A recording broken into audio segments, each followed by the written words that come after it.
The Celebrated Jumping Frog of Calaveras County by Mark Twain. In compliance with the request of a friend of mine, who wrote me from the East, I called on good-natured, garrulous old Simon Wheeler, and inquired after my friend Leonidas W. Smiley, as requested to do, and I hereunto append the result.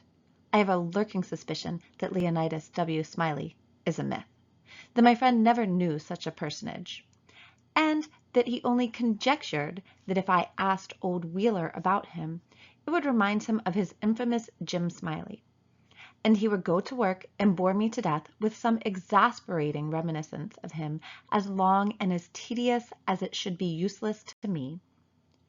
If that was the design, it succeeded.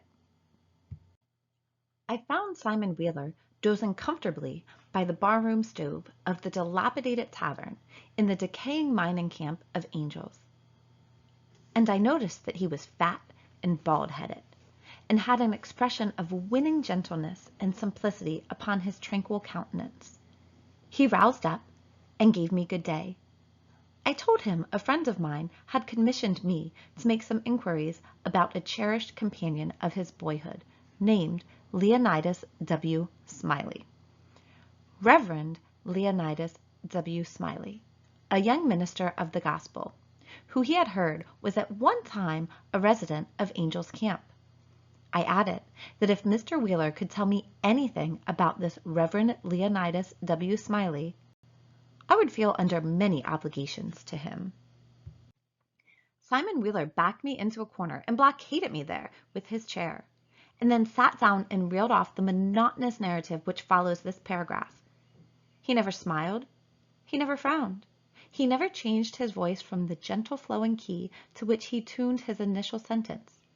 He never betrayed the slightest suspicion of enthusiasm, but all through the interminable narrative there ran a vein of impressive earnestness and sincerity, which showed me plainly that so far from his imagining that there was anything ridiculous or funny about his story, he regarded it as a really important matter, and admired its two heroes as men of transcendent genius and finesse. I let him go on in his own way, and never interrupted him once. Reverend Leonidas W. Reverend Lee.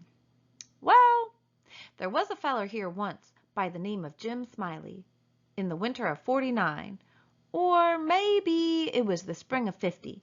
I don't recollect exactly. Somehow, though, what makes me think it was one or the other is because I remember the big flume weren't finished when he first come to the camp. But anyway, he was the curiousest man about, always betting on anything that turned up you ever see. If he could get anybody to bet on the other side, and if he couldn't, he'd change sides. Anyway, that suited the other man would suit him. Anyway, just so's he got a bet, he was satisfied. But still he was lucky, uncommon lucky. He most always come out winner. He was always ready and layin' for a chance. There couldn't be no solitary thing mentioned but that feller'd offer to bet on it, and take airy side you please, as I was just tellin' you. If there was a horse race, you'd find him flush or you'd find him busted at the end of it.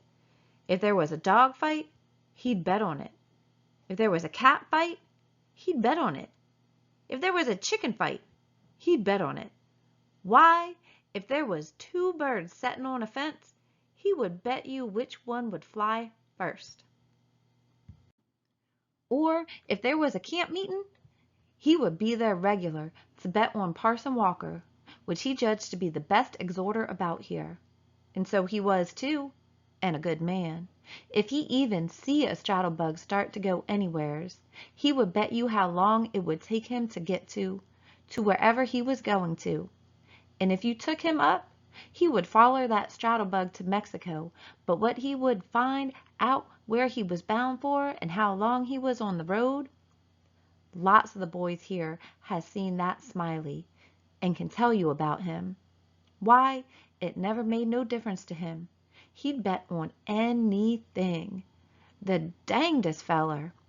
Parson Walker's wife laid very sick once, for a good while, and it seemed as if there weren't going to save her. But one morning he come in, and Smiley up and asked him how she was, and he said she was considerable better, thank the Lord for his infinite mercy, and coming on so smart that with the blessing of Providence she'd get well yet. And Smiley, before he thought, says, "Well, I'll risk 2.5 she don't anyway." This year Smiley had a mare. The boys called her the 15-minute nag, but that was only in fun, you know, because of course she was faster than that, and he used to win money on that horse, for all she was so slow and always had the asthma, or the distemper, or the consumption, or something of that kind. They used to give her 200 or 300 yards start, and then pass her underway, but always at the fag end of the race she'd get excited and desperate like, and come cavorting and straddling up and scattering her legs around limber, sometimes in the air and sometimes out to one side amongst the fences, and kicking up more dust and raising more racket with her coughing and sneezing and blowing her nose, and always fetch up at the stand just about a neck ahead, as near as you could cipher it down. And he had a little small bull pup that to look at him you'd think he weren't worth a cent but to set around and look ornery and lay for a chance to steal something. But as soon as money was up on him, he was a different dog. His underjaw began to stick out like the forecastle of a steamboat, and his teeth would uncover and shine like the furnaces. And a dog might tackle him and bullyrag him and bite him and throw him over his shoulder 2 or 3 times, and Andrew Jackson, which was the name of the pup, Andrew Jackson would never let on but what he was satisfied, and hadn't expected nothing else, and the bets being doubled and doubled on the other side all the time, till the money was all up. And then, all of a sudden, he would grab that other dog just by the jint of his hind leg, and freeze to it. Not chaw, you understand, but only just grip and hang on till they throwed up the sponge, if it was a year. Smiley always come out winner on that pup, till he harnessed a dog once that didn't have no hind legs, because they'd been sawed off in a circular saw, and when the thing had gone along far enough, and the money was all up, and he come to make a snatch for his pet Holt, he see in a minute how he's been imposed on, and how the other dog had him in the door, so to speak, and he peered surprised, and then he looked sorter discouraged like, and didn't try no more to win the fight, and so he got shucked out bad. He gave Smiley a look, as much as to say his heart was broke, and it was his fault for putting up a dog that hadn't no hind legs for him to take hold of, which was his main dependence in a fight. And then he limped off a piece and laid down and died. It was a good pup, was that Andrew Jackson, and would have made a name for himself if he'd lived, for the stuff was in him and he had genius. I know it, because he had no opportunities to speak of, and it don't stand to reason that a dog could make such a fight as he could under them circumstances if he hadn't no talent. It always makes me feel sorry when I think of that last fight of his'n and the way it turned out. Well, this year Smiley had rat terriers and chicken cocks and tomcats and all them kind of things, till you couldn't rest, and you couldn't fetch nothing for him to bet on but he'd match you. He catched a frog one day and took him home and said he calculated to educate him. And so he never done nothing for 3 months but set in his backyard and learn that frog to jump. And you bet you he did learn him too. He'd give him a little punch behind, and the next minute you'd see that frog whirling in the air like a donut. See him turn one somerset, or maybe a couple, if he got a good start, and come down flat-footed and all right, like a cat. He got him up so in the matter of catching flies and kept him in practice so constant that he'd nail a fly every time as far as he could see him. Smiley said all a frog wanted was education, and he could do most anything, and I believe him. Why, I've seen him set Dan'l Webster down here on this floor, Dan'l Webster was the name of the frog, and sing out, "Flies, Dan'l, flies!" And quicker'n you could wink, he'd spring straight up and snake a fly off'n the counter there, and flop down on the floor again, as solid as a gob of mud, and fall to scratching the side of his head with his hind foot as indifferent as if he hadn't no idea he'd been doing any more'n any frog might do. You never see a frog so modest and straightforward as he was, for all he was so gifted, and when it come to fair and square jumping on a dead level, he could get over more ground at one straddle than any animal of his breed you ever see. Jumping on a dead level was his strong suit, you understand. And when it come to that, Smiley would ante up money on him as long as he had a red. Smiley was monstrous proud of his frog. And well he might be, for fellers that had traveled and been everywheres, all said he laid over any frog that ever they see. Well, Smiley kept the beast in a little lattice box, and he used to fetch him downtown sometimes and lay for a bet. One day, a feller, a stranger in the camp he was, come across him with his box and says, "What might it be that you've got in the box?" And Smiley says, sorter indifferent like, "It might be a parrot, or it might be a canary. Maybe, but it ain't it's only just a frog." And the feller took it and looked at it careful and turned it round this way and that and says, so 'tis.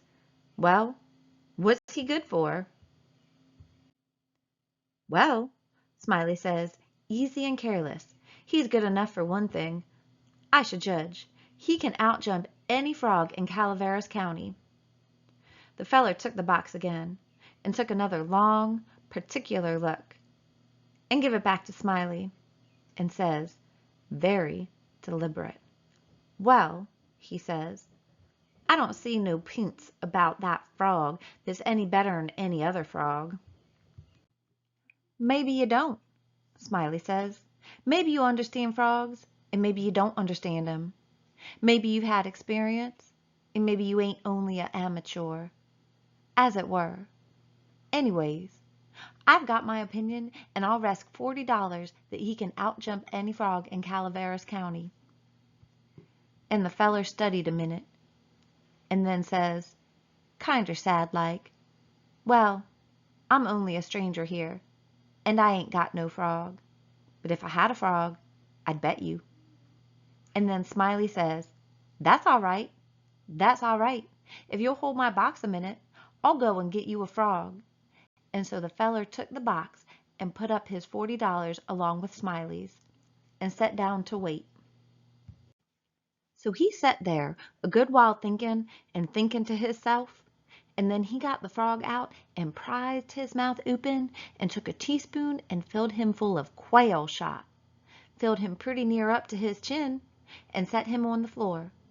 Smiley, he went to the swamp and slopped around in the mud for a long time, and finally he catched a frog and fetched him in and give him to this feller and says, "Now, if you're ready, set him alongside of Dan'l, with his forepaws just even with Dan'l's, and I'll give the word." Then he says, "1, 2, 3, get!" And him and the feller touched up the frogs from behind, and the new frog hopped off lively. But Dan'l give a heave, and histed up his shoulders, so, like a Frenchman. But it warn't no use. He couldn't budge. He was planted as solid as a church, and he couldn't no more stir than if he was anchored out. Smiley was a good deal surprised, and he was disgusted too, but he didn't have no idea what the matter was. of course. The feller took the money and started away, and when he was going out at the door, he sorter jerked his thumb over his shoulder, so at Dan'l, and says again, very deliberate, "Well," he says, "I don't see no p'ints about that frog that's any better'n any other frog." Smiley, he stood scratching his head and looking down at Dan'l a long time, and at last he says, "I do wonder what in the nation that frog throwed off for. I wonder if there ain't something the matter with him. He 'pears to look mighty baggy, somehow." And he catched Dan'l by the nape of the neck and hefted him and says, "Why, blame my cats if he don't weigh 5 pound," and turned him upside down, and he belched out a double handful of shot. And then he see how it was, and he was the maddest man. He set the frog down and took out after that feller, but he never catched him. And here Simon Wheeler heard his name called from the front yard, and got up to see what was wanted. And turning to me as he moved away, he said, "Just set where you are, stranger, and rest easy. I ain't going to be gone a second."